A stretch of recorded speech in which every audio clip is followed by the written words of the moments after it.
இன்னைக்கும் செய்தியாளரை பார்ப்பதற்கு தயங்குகிற தலைவர் இந்தியாவுடைய பிரதமர் நரேந்திர மோடி அவர்கள். செய்தியாளரை பார்த்தா ஓடுறவர், செய்தியாளரை பார்த்தா பேச மாட்டார், கேள்விக்கு பயப்படுறார். செய்தியாளரை பார்த்து ஓடுகிறவர் இந்தியாவின் பிரதமர்.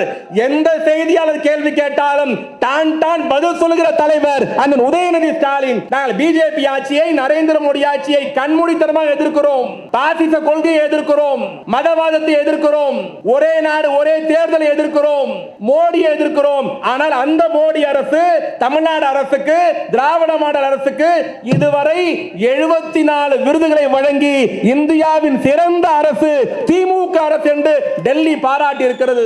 இந்த அண்ணாமலைன்னு ஒருத்தையா இந்த பார்லிமெண்ட் எலெக்ஷன்ல எப்படியா திமுக தோக்கடிச்சு நாங்க 3 சீட்டா ஜெயிச்சிருவோம்ட்டு ரொம்ப வேகமா 3 வருஷம் முன்னாடி கிளம்பி வந்தார்.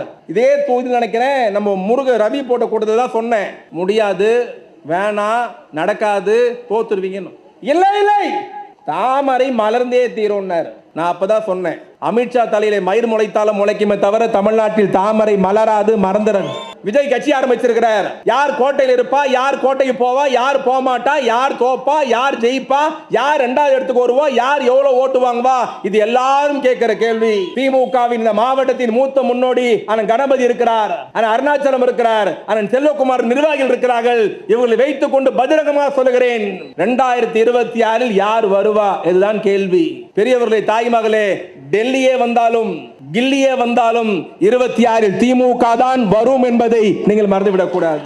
எதிரில் கடைசியில் ஒரு அக்கா ரோஸ் கலர் புடவை கட்டணும் உட்கார்ந்து இல்லாதான் பேசுறானுங்கன்னா, இப்போ இந்த கடைசியா வெள்ளையாகிற பையன் வேற வந்திருக்கிறான். இவன் எப்போ பேசி முடிச்சு இவன் எப்போ இருந்தாலும் ஹாட் பாக்ஸ் தர்றது, நம்ம எப்போ வாங்கின்னு போறதுன்னு காத்து நிற்கிறீங்க. கரெக்டா? மருமக போயிடுச்சு, கையல் போயிடுச்சு, முந்தானி முடிச்சும் போயிடுச்சு. எப்போ 5:30 மணிக்கு வந்திருப்பீங்களா? கரெக்டா? 5:30 மணிக்கு வந்தோம்லாம் கைத்தட்டுன்னு என்ன சொல்லி கூட்டு வந்தாண்டி ஒழுங்க. நான் அப்பயே சொன்னேன், மாவு வாங்கி வச்சுட்டு வரேன், வீட்டுக்காரருக்கு இட்லி சொன்னோம் இல்லை தோசை. கரெக்டாக்கா? கரெக்டா. அதுலேயும் கயல் நாடகம் ரொம்ப சென்டிமெண்ட்டாக போய் நிற்குது, தெரியும்ல. இந்த கயலுக்கு கல்யாணம் ஆகக்கூடாது, அவன் பெரியப்பா ஒருத்தக்கிறான் பாரு, அவன் தான் எடப்பாடி பழனிசாமி. எப்பா ஒரு பேரை மறந்துட்டேன்ப்பா. என் அணியில் இருக்கிற மாவட்ட துணை அமைப்பாளர் பர்மான் அலி அவர்களே, துணை அமைப்பாளர் ஆக போகிற கௌஸ் பாஷா அவர்களே, உங்களுக்கும் வணக்கம். நீங்க உடனே திருப்பி கேட்கலாம், அப்ப கையில கொலை பண்ண பார்த்த அந்த டாக்டர் யாருன்ட்டு. அவர் தான் நரேந்திர மோடி. அந்த 2 பேர் கையில வாழ உள்ள, இந்த 2 பேர் எங்களை வாழ விட மாட்டானுங்க. என்னங்க கரெக்டு தானே? நீங்க ஒன்னே கேட்கலாம். இப்போ ஒன்றும் இல்லை, இந்த 4 நாளா 5 நாளாக தான் சென்னையில் மழை இல்லை. உனக்கு தெரியல, உங்களுக்கு ஒரு 10 நாளைக்கு முன்னாடி புயல் வந்தது. தம்பி, அந்த புயல் பேர் என்னடா? டெஞ்சர். எவ்வளோ தெளிவாகிறான் பார். என்ன சொன்னானுங்கன்னா, ஏக்கா நான் இப்பே சொல்லிடுறேன், நான் இல்லாததை, பார்க்காததை, நீ படிக்காததை, கேட்காத சொன்னா எழுந்து நீ அங்கேருந்து கேள்வி கேட்கலாம். ஒரு 20 நிமிஷம், 15 நிமிஷம் நான் வரசில ஒரு ஆனந்தம் விகடன் புக்கு படிச்சுன்னு வந்தேன். இனிமேல் படிக்க மாட்டேன், நீங்களும் படிக்காதீங்க. ஆனந்த விகடன் தான். அதில் ஒரு துணுக்கு செய்தி போட்டிருந்தான், ஒரு பொட்டி செய்தி. என்ன போட்டிருந்தானா, வாய் விட்டு சிரித்தால் நோய் விட்டு போகும், ரொம்ப நேரம் சிரிங்க நோயே வராதுன்னா. இப்போ நோய் வரக்கூடாது, நீங்கள் என்ன பண்ணணும்? சிரிக்கணும். அதுக்கு அடுத்த செய்தி இன்னொன்று போட்டிருந்தான், நீண்ட நேரம் கை தட்டினா ஆயில் கூடுமா. எப்படி? ஆயில் கூடுமா. இப்போ எங்கள் அக்காலாம் 70 வயசு மேலே இருக்கணும் ஆசைப்படுறது எல்லாம் கை தட்டு பார்க்கலாம். நீ நல்லா இருக்கணும்னு தான் சொல்கிறேன், எனக்காக சொல்லலை. மீதி பேர்லாம் 60 போதுன்னு முடிவு பண்ணிக்க போல இருக்குது. இது ஏன் சொல்கிறேன்னா, புயல் வரும்னா எங்கே புயல் கரையை கிடக்கும்னு சொன்னான்னா, சென்னைக்கும் மகாபலிபுரத்துக்கும் நடுவில் கிடக்கும்னா. என்னக்கா சொன்னா? சென்னைக்கும் மகாபலிபுரத்துக்கும் நடுவில் புயலை கிடக்கணும். ஆனால் எத்தனையோ புயலை விஞ்ஞானிகள் பார்த்துருக்கலாம், எல்லா ஆட்சியாலும் பார்த்துருக்கலாம். ஆனால் இப்போ போன புயல் மாதிரி புயலை யாருமே பார்த்துருக்க முடியாது. ஏன் கேட்குறீங்களா? பாண்டிச்சேரியில் போய் 2 நாள் ரெஸ்ட் எடுத்துகிட்டு போய்க்குது. பாண்டிச்சேரிக்கு நம்ம தான் போவோம் ரெஸ்ட் எடுக்கிறதுக்கு. புயல் ரெஸ்ட் எடுத்துட்டு 2 நாள் ரெஸ்ட் எடுத்துகிட்டு போய்க்குது பாண்டிச்சேரியில். என்ன சொன்னா, இந்திய வானிலை, தமிழ்நாடு வானிலை, அமெரிக்கா வானிலை, இங்கே இருக்கிற தனியார் வானிலை என்ன சொன்னா, சென்னைக்கும் மகாபலிபுரத்துக்கும் புயல் கரையை கடக்கும். முதலமைச்சர், துணை முதலமைச்சர், மந்திரி, மேயர், கவுன்சிலர், எம்எல்ஏ எல்லாம் சேர்ந்து புயல் அடிச்சா காத்தடிக்கும், காத்தடிச்சா மரம் விழும், மெல்ல வரும், தண்ணி வரும், செம்பரப்பக்கம் திறப்பான், டமால் டிமில் டமால் டிமில் எல்லாம் ஏற்பாடு பண்ணிட்டோங்க, காத்துனுக்குறோம். அது வரும்ட்டு அது விழுப்புரம் போயிடுச்சு. என்ன சொன்னா சென்னைக்கும் இப்போ ஒன்றும் இல்லை. இப்போ உங்களுக்கு தெரியாது ஒன்றும் இல்லை. விஞ்ஞானம் பயங்கரமா வளர்ந்து போச்சு. கையெடுக்க தொலைபேசியா வந்துருச்சு. இன்னைக்கு நீ பார்த்த 3 நாடகத்தை மிஸ் பண்ணிட்ட, நாளைக்கு காலைல அதை செல்போன்ல பார்த்துடலாம். கரெக்டா இல்லையா? பாண்டியன் ஸ்டோர்ல இருந்து முந்தாணி முடிச்சிருக்கீங்க பார்த்துடலாம். ஒரு 25 வருஷம் முன்னாடி எப்படிக்கா இருந்தோம் நம்ம? நினச்சி பாரு. அப்படி ஒரு 25 நிமிஷம் முன்னாடி யோசிச்சு பாரு. வெள்ளிக்கிழமான ஒளியும் கரெக்டா? ஞாயிற்றுக்கிழமான ஒரே ஒரு படம் தூர்தர்ஷன்ல. எங்களை மாதிரி சின்ன பசங்களுக்கு வியாழக்கிழமான ஜெயின் ராபர்ட்னு ஒரு நாடகம், இங்கிலீஷ் படம் ஜெயின் ராபர்ட்னு. அப்போல்லாம் பார்த்தீங்கன்னா எல்லா ஊர்லையும் டிவி இருக்காது. 100 வீடு இருந்தால் 2 வீடுலாம் டிவி இருக்கும். ஒளித்துக்கு 4 கரெக்டா? 4 கொடுத்தோம்லாம் கைத்தட்டு. இதெல்லாம் 4 ஒளியம் பார்க்கறதுக்கு. ஞாயிற்றுக்கிழமை படம் பார்க்கறதுக்கு 50 பைசா. சில வீட்டில் டிவி வந்து நம்ம ஜன்னல் வழியாக எட்டி பார்ப்போம். சில வீட்டில் வாசப்படில் உட்காந்துருப்போம். நாங்கள் சாப்பிட்ணும், போயிட்டு அப்புறம் வாங்க அப்போலாம் சொல்லுவாங்க. 100 வீடு இருந்தால் 2 வீட்டில் டிவி இருந்தது. ஆனால் மகராச கலைஞர் தான் தமிழ்நாட்டில் எல்லார் வீட்டுக்கும் டிவி கொடுத்த மகராசன் கலைஞர். யாரும் மறந்துருக்க முடியாது. ஆனால் இன்னைக்கு அதுவும் விஞ்ஞானம் வளர்ந்து வந்துருச்சு. கையடக்க தொலைபேசி, ஆண்ட்ராய்டு போன் வந்துருச்சு. எல்லாம் அமெரிக்காவில் நடக்குது சென்னையில் பார்க்கலாம், சென்னையில் நடக்குது அமெரிக்காவில் பார்க்கலாம். எல்லாமே சுருங்கிடுச்சு. ஆனால் இயற்கை சொன்னது, என்னதான் விஞ்ஞானம் வளர்ந்திருந்தாலும் நான் எடுக்கிறது தான் முடிவுன்ட்டு சென்னைக்கு வர வேண்டிய புயல் விழுப்புரம், கடலூர், திருவண்ணாமலை, கிருஷ்ணகிரி, தர்மபுரி ஒரே நாள் நைட்ல 50 சென்டிமீட்டர் மழை. யாருமே எதிர்பார்க்கல. 50 சென்டிமீட்டர் மழை ஒரே நாள் நைட்ல. இதெல்லாம் கொடுமை இல்லை. 50 சென்டிமீட்டர் மழை, 36 பேர் செத்து போயிட்டாங்க. 3000-4000 வீடு இடிஞ்சிருச்சு. 2000 ஆடு மாடு செத்துருச்சு. ரோடு போயிடுச்சு, பாலம் போயிடுச்சு, பள்ளிக்கூடம் எழுந்து விழுந்துருச்சு, தடுப்பணை எழுந்து விழுந்துருச்சு. ஒரு 4-5 மாவட்ட மக்கள் முகாமில் தங்க வச்சிருக்கிறாங்க. இதெல்லாம் வெள்ளம் வந்தது. யாருமே எதிர்பார்க்காத திருவண்ணாமலை கோயில் இருக்கிற பக்கத்தில் இருக்கிற மலை மேலே இருக்கிற ஒரு பெரிய பாறாங்கலை உருண்டு வந்து 5 குழந்தைங்க செத்து போச்சு. புயல் வந்தது இங்கே, கரையை கடக்கும்னு சொன்னது மகாபலிபுரத்தில், மழை பெஞ்சது விழுப்புரம் கடலூர்ல, பாறை இருண்டி உருண்டு விழுந்தது திருவண்ணாமலையில். பெரியவர்களே, தாய்மகளே, இந்த கூட்டம் அண்ணன் உதயநிதி ஸ்டாலினுடைய பிறந்தநாள் விழா கூட்டம். இங்கே பேசிய சட்டமன்ற உறுப்பினர் சொன்னார், நாங்கள் எந்த தலைவருக்கு விழா எடுக்கிறோம் தெரியுமா? இன்னும் ஒரு 50 ஆண்டு காலத்துக்கு திமுகவின் கொடியை தூக்கி பிடிக்க ஒரு தலைவன் தேவை. ஆகவே உதயநிதிக்கு விழா எடுக்கிறோம். ஆனா உதயநிதி பத்தி சொல்லணும்னா கலைஞருடைய மறு ஜெராக்ஸ் தான் அண்ணன் உதயநிதி. எப்படி? கலைஞருடைய மறு ஜெராக்ஸ். கலைஞர் போலவே பதில் சொல்றது, கலைஞர் மாதிரியே பேசுறது, கலைஞர் மாதிரி நையாண்டி பண்றது, கலைஞர் மாதிரி கிண்டல் பண்றது, கலைஞர் மாதிரியே செய்தியாளரை பார்த்து ஓடாத ஒரே இளம் தலைவர் அண்ணன் உதயநிதி ஸ்டாலின். எப்படிங்க கலைஞர் மாதிரி சொல்றீங்க? சேது கால்வாய் பாலம் கட்டுறதை பத்தி கலைஞர் பேசினார். அப்ப கலைஞர் ஒரு வார்த்தை சொன்னார், ராமர் பாலம் கட்டினார் சொல்றீங்களே, ராமர் எந்த இன்ஜினியர் காலேஜில் படிச்சு பாலம் கட்டினார் அப்படின்னு கலைஞர் கேட்டார். என்ன கேட்டார்? ராமர் பாலம் கட்டினார் சொல்றீங்களே, எந்த இன்ஜினியர் காலேஜில் படிச்சாருன்னு கலைஞர் கேட்டார். உடனே வடநாட்டு சாமியார் ஒருத்தர் என்ன தெரியுமா சொன்னா, கலைஞர் எப்படி பேசலாம்? கலைஞரின் தலையை, நான் கலைஞர்னு சொல்றேன், அவன் கலைஞர்னு சொல்லல. அவன் என்ன தெரியுமா சொன்னா, கருணாநிதியின் தலையை யார் சீவி கொண்டு வருகிறார்களோ அவருக்கு 1 கோடி ரூபாய். என்ன சொன்னா? தலையை யார் சீவி கொண்டு வருகிறார்களோ அவருக்கு 1 கோடி ரூபாய் வழங்கப்படும். யூபியில் ஒரு சாமியார் சொன்னா, உடனே தமிழ்நாட்டு செய்தியாளர் மைக்கை கொண்டு போய் கலைஞர்கிட்ட நீட்டினாங்க. கலைஞர்கிட்ட கேட்டாங்க, ஐயா உங்க தலையை சீவுனா 1 கோடி ரூபாய் தரேன்னு சாமியார் சொல்றாரு, என்ன நினைக்கிறீங்கன்ட்டு. கலைஞர் சிரிச்சுக்கிட்டே சொன்னார், நான் என் தலையை சீவிய 15 வருஷம் ஆச்சுன்னாரு. இது கலைஞர்.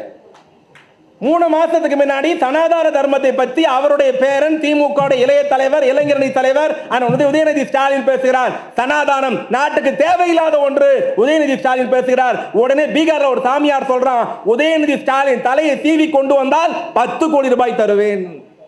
இப்போ ஒத்துக்கிறியா? தாத்தா தலையை சீவனும் சொல்றான். பேரன் தலையும் சீவனும் சொல்றான். அவன் முடிவு பண்றான் தமிழ்நாட்டில் யாரை தலைவராக ஆக்க வேண்டும் என்று பீகார்ல தெரியுது. உடனே மைக்கை தூக்கின்னு பத்திரிகையாளர்லாம் வந்து கேட்டான். ஆனா உதயநிதி கிட்ட, ஐயா உங்க தலையை சீவனா 10 கோடி ரூபாய் தருவன் பீகார்ல ஒரு சாமியார் சொல்றாரு, என்ன நினைக்கிறீங்கன்ட்டு. கலைஞருடைய ஜெராக்ஸ்ன்னு சொன்னல, கலைஞருடைய மறு உருவம்னு சொன்னல, என் தலைவன் சிரிச்சுட்டு என்ன தெரியுமா சொன்னா, என் தலையை சீவுறதுக்கு 10 கோடி ரூபாய், அதுக்கு 10 ரூபாய் சீப்பு இருந்தால் போதும், என் தலையை சீவி விடலான்னு சொன்னார். இந்தியாவுடைய ஒன்றிய தலைமை அமைச்சர் நரேந்திர மோடி அவர்கள் 11வது வருஷம் பிரதமராக இருக்கிறார். 11 வருஷத்தில் எத்தனை முறை செய்தியாளரை பார்த்தார்னு கேட்டீங்கன்னா விரல் விட்டு எண்ணிலாம். இன்னைக்கும் செய்தியாளரை பார்ப்பதற்கு தயங்குகிற தலைவர் இந்தியாவுடைய பிரதமர் நரேந்திர மோடி அவர்கள். செய்தியாளரை பார்த்தா ஓடுறவர், செய்தியாளரை பார்த்தா பேச மாட்டார், கேள்விக்கு பயப்படுறார். செய்தியாளரை பார்த்து ஓடுகிறவர் இந்தியாவின் பிரதமர். எந்த செய்தியாளர் கேள்வி கேட்டாலும் தான் தான் பதில் சொல்லுகிற தலைவர் அண்ணன் உதயநிதி ஸ்டாலின். யார் மறந்து விடக்கூடாது. விஷயத்துக்கு வருவோம். 6 மாவட்டம் பாதிக்கப்பட்டது. 30ஆம் தேதி காலை 10 மணிக்கு வீட்டில் இருந்து கிளம்புறார். எழுதி வைத்துக் கொள்ளுங்கள். நடிகராக உதயநிதி ஸ்டாலின், கலைஞரின் பேரன் உதயநிதி ஸ்டாலின், மு.க. ஸ்டாலின் மகன் உதயநிதி ஸ்டாலின். குடும்ப அரசியல், எப்படி அமைச்சர் ஆகலாம், எப்படி துணை முதலமைச்சர் ஆகலாம், என்ன தகுதி இருக்கு கேட்டவனை சொல்கிறேன். 30ஆம் தேதி காலை 10 மணிக்கு வீட்டை விட்டு கிளம்பியவர் 6ஆம் தேதி வரையில் மழை வெள்ளத்தால் பாதிக்கப்பட்ட 6 மாவட்ட மக்களையும் சந்தித்து ஆறுதல் சொன்ன ஒரே தலைவன் அண்ணன் உதயநிதி ஸ்டாலின். 2500 கிலோமீட்டர் சுற்றுப்பயணம் செய்து, இன்னொன்னு சொல்லட்டுமா, அந்த பாதை எழுந்து விழுந்துச்சு இல்ல, 2 வீடு. இயற்கை பாருங்க, எப்படியா விதி எப்படி முடியுது பாருங்க. பக்கத்து வீட்டில் விளையாடி இந்த குழந்தைங்க அந்த பாறை விழுறதுக்கு 10 நிமிஷம் முன்னாடி தான் இந்த வீட்டுக்கு வந்தது. பாறை விழுந்துருச்சு. 2 பெரியவங்க, 5 குழந்தைங்க. இவங்களை மீட்கிறதுக்கு 18 மணி நேரம் ஆச்சு. வண்டி போவாது, குறுகலான சந்து, மழை பெஞ்சிட்டு இருக்கு, மண்ணு சரிஞ்சுக்கிட்டே இருக்கு, பெரிய பாறை விழுந்து அசிங்கிடுச்சு. சென்னையிலேருந்து மீட்பு படை விரைந்து போய் எடுக்கிறாங்க. உயிரோட இருக்கிறாங்களா இல்லையான்னு கண்டுபிடிக்க முடியல, சவுண்ட் இல்லை, கிட்ட நெருங்க முடியல. 18 மணி நேரம் ஆச்சு.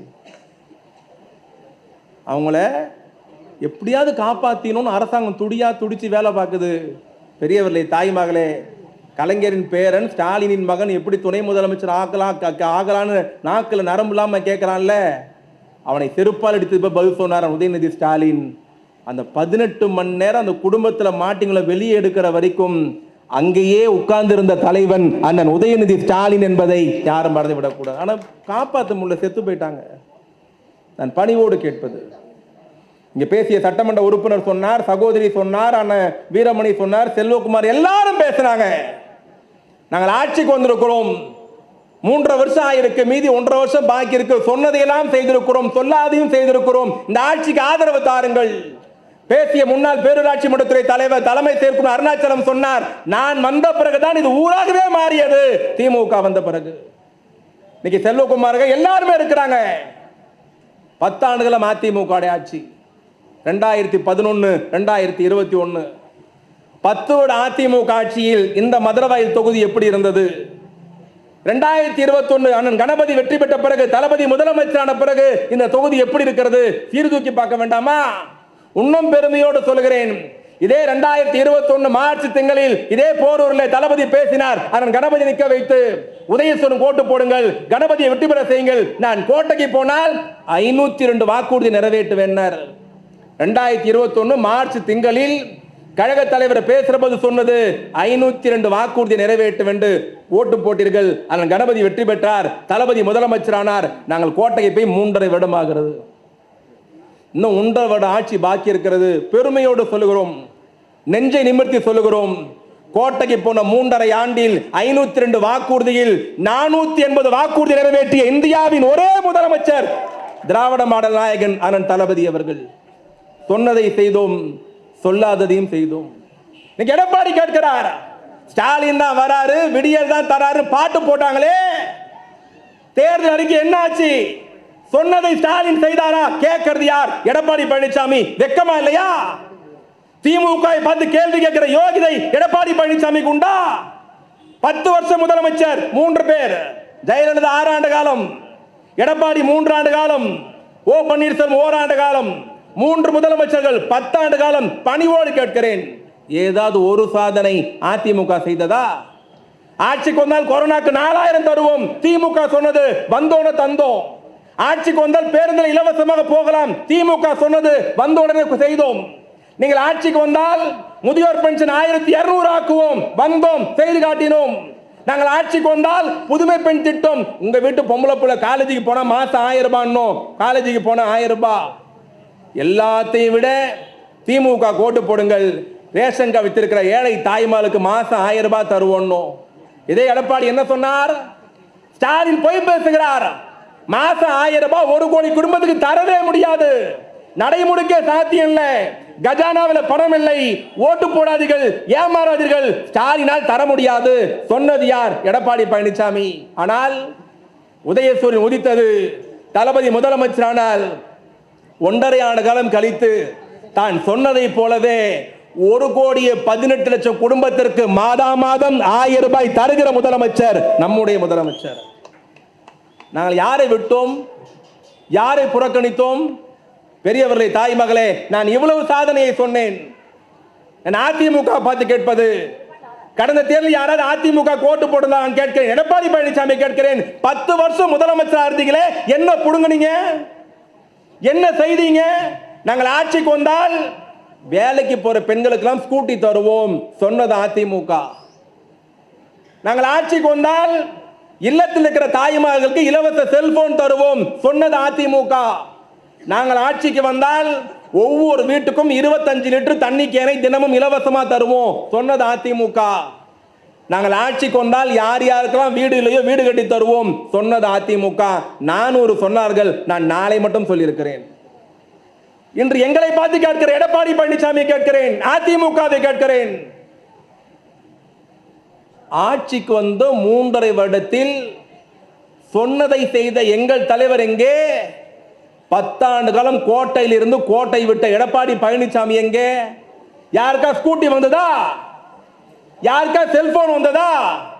யாருக்கா 25 லிட்டர் தண்ணி கேன் வந்ததா? கோட்டை விட்டார்கள், தான் கொள்ளையடித்தார்கள், மக்களை பற்றி சிந்திக்கவில்லை. இந்த ஆட்சியில் நித்த திட்டங்கள். இன்னும் பெருமையோடு சொல்கிறோம், எங்களை எதிர்க்கிற மத்திய சர்க்கார், நாங்கள் பிஜேபி ஆட்சியை, நரேந்திர மோடி ஆட்சியை கண்மூடித்தனமாக எதிர்க்கிறோம். பாசிச கொள்கையை எதிர்க்கிறோம், மதவாதத்தை எதிர்க்கிறோம், ஒரே நாடு ஒரே தேர்தலை எதிர்க்கிறோம், மோடியை எதிர்க்கிறோம். ஆனால் அந்த மோடி அரசு தமிழ்நாடு அரசுக்கு, திராவிட மாடல் அரசுக்கு இதுவரை 74 விருதுகளை வழங்கி இந்தியாவின் சிறந்த அரசு திமுக அரசு என்று டெல்லி பாராட்டி இருக்கிறது. நம்முடைய மாவட்ட செயலாளர் மக்கள் நல்வாழ்வுத்துறை அமைச்சர் மா சுப்பிரமணியன் அவர்கள் வீடு தேடி மருத்துவம் சென்னை பாராட்டவில்லை, தமிழ்நாடு பாராட்டவில்லை, டெல்லி பாராட்டவில்லை. உலகத்தின் தலைமை அமைப்பு என்று சொல்லப்படுகிற ஐநா மன்றமே திமுக அரசை பாராட்டி விருது தந்திருக்கு என்று சொன்னால் இதை விட ஒரு பாராட்டு வேண்டுமா? தமிழனின் பெருமையை, தமிழ்நாட்டு பெருமையை ஐநாவில் ஒலிக்க செய்த திமுக எங்கே? கோட்டை விட்ட அதிமுக எங்கே? பெரியவர்களே, தாய் மகளே, இறுதியாக ஒரே ஒரு வரியை சொல்லி முடிக்கிறேன். இங்க பேசுறவங்க எல்லாமே நடிகரை பத்தி பேசுனாங்க. இப்போ ஒரே பரபரப்பு, நிறைய சின்ன பசங்க இந்த கூட்டத்தில் உட்கார்ந்துருக்காங்க. என்னன்னா 2026 தேர்தல் வரப்போகிறது, யார் வெற்றி பெறுவா? விஜய் கட்சி ஆரம்பிச்சிருக்கிறார். யார் கோட்டையில் இருப்பா, யார் கோட்டைக்கு போவா, யார் போக மாட்டா, யார் தோப்பா, யார் ஜெயிப்பா, யார் 2வது இடத்துக்கு வருவா, யார் எவ்வளவு ஓட்டு வாங்குவா, இது எல்லாரும் கேட்கிற கேள்வி. திமுகவின் இந்த மாவட்டத்தின் மூத்த முன்னோடி அண்ணன் கணபதி இருக்கிறார், அண்ணன் அருணாச்சலம் இருக்கிறார், அண்ணன் செல்வகுமார் நிர்வாகிகள் இருக்கிறார்கள். இவர்களை வைத்துக் கொண்டு பகிரங்கமாக சொல்லுகிறேன், 2026 யார் வருவா? இதுதான் கேள்வி. பெரியவர்களே, தாய் மகளே, டெல்லியே வந்தாலும் கில்லியே வந்தாலும் 26 திமுக தான் வரும் என்பதை நீங்கள் மறந்துவிடக் கூடாது. வெட்கமா இந்த அண்ணாமலைன்னு ஒருத்தையா, நடுவில் அவரை மறந்துட்டேன். இந்த பார்லிமெண்ட் எலெக்ஷன்ல எப்படியா திமுக தோக்கடிச்சு நாங்க 3 சீட்டா ஜெயிச்சிருவோன்ட்டு ரொம்ப வேகமா 3 வருஷம் முன்னாடி கிளம்பி வந்தார். இதே தொகுதியில் நினைக்கிறேன் நம்ம முருக ரவி போட்ட கூட்டத்தில் தான் சொன்னேன், முடியாது, வேணாம், நடக்காது, தோத்துருவீங்கன்னு. இல்லை இல்லை, தாமரை மலர்ந்தே தீரும்னார். நான் அப்பதான் சொன்னேன், அமித்ஷா தலையிலே மயிர் முளைத்தாலும் முளைக்குமே தவிர தமிழ்நாட்டில் தாமரை மலராது, மறந்துறன். பார்லிமெண்ட் எலெக்ஷனுக்கு மோடி தமிழ்நாட்டுக்கு வந்தார். ஒரு முறை 2 முறை இல்ல, 9 முறை வந்தார் மோடி. 9 முறை பொதுக்கூட்டம் பேசுறாரு. உளவுத்துறை ரிப்போர்ட் கொடுக்குது, ஏக்கா முச்சிடுறேன், நீ அட்டென்ஷன்ல நிக்கிற. மோடி தமிழ்நாட்டுக்கு வரார். 9 முறை வந்தார். உளவுத்துறை ரிப்போர்ட் கொடுக்குது மோடி கிட்ட, என்னன்ட்டு, ஐயா 9 முறை வந்தீங்க, செல்ஃப் எடுக்கல. உடனே 4 முதலமைச்சர் பிரச்சாரம் பண்றாங்க, செல்ஃப் எடுக்கல. மத்திய மந்திரி 20 பேர் தமிழ்நாடு வந்து பிரச்சாரம் பண்றான், செல்ஃப் எடுக்கல. நடிகைலாம் வந்து பிரச்சாரம் பண்றாங்க, செல்ஃப் எடுக்கல. திருப்பி உளவுத்துறை மோடி கேட்கிறார், என்ன நிலைமைன்ட்டு. இந்த நிமிஷம் வரைக்கும் கண்ணு கெட்டின தூரம் வரைக்கும் தாமரை தெரியலன்ட்டாங்க. மோடி என்ன பண்ணார் தெரியுமா, நானே வரேன், நானே ரோட் ஷோக்கு வரேன்னு சொல்லி சென்னைக்கு வந்தார். ரோட் ஷோ நடத்தின. ரோட் ஷோனா என்ன தெரியுமா, ஓப்பன் ஜீப்பில் இருந்து கையாட்டின்னு போறது. எங்க கையாட்டுறாருன்னா, பனங்கல் பார்க்ல இருந்து தேனாம்பேட்டை சிக்னல் வரைக்கும் ஜீப் ரெடி பண்ணியாச்சு. டெல்லியில இருந்து சென்னைக்கு வந்துட்டாரு, பனங்கல் பார்க்க வந்துட்டார். பார்த்தா எதிரில் கூட்டம் இல்லை. அண்ணாமலை, எச் ராஜா, தமிழிசை டென்ஷன் ஆயிட்டாங்க. கூட்டம் இல்லைன்னா மோடி திட்டுவாருன்ட்டு கடகடன்னு எப்படியோ கூட்டத்தை சேர்க்கணும்னு ஆளுக்கு 1000 ரூபாய், 750, 1000, 500 நம்ம வீட்டு பிள்ளைங்களை கூட்டு போயிட்டு நிக்க வச்சிட்டாங்க. ஜனத்தை சேர்த்துட்டாங்க. எப்படியோ பிரச்சார ஜீப் வந்தது. மோடி வந்தாரு, ஏறிட்டார், இப்படி கையாட்டினாரு.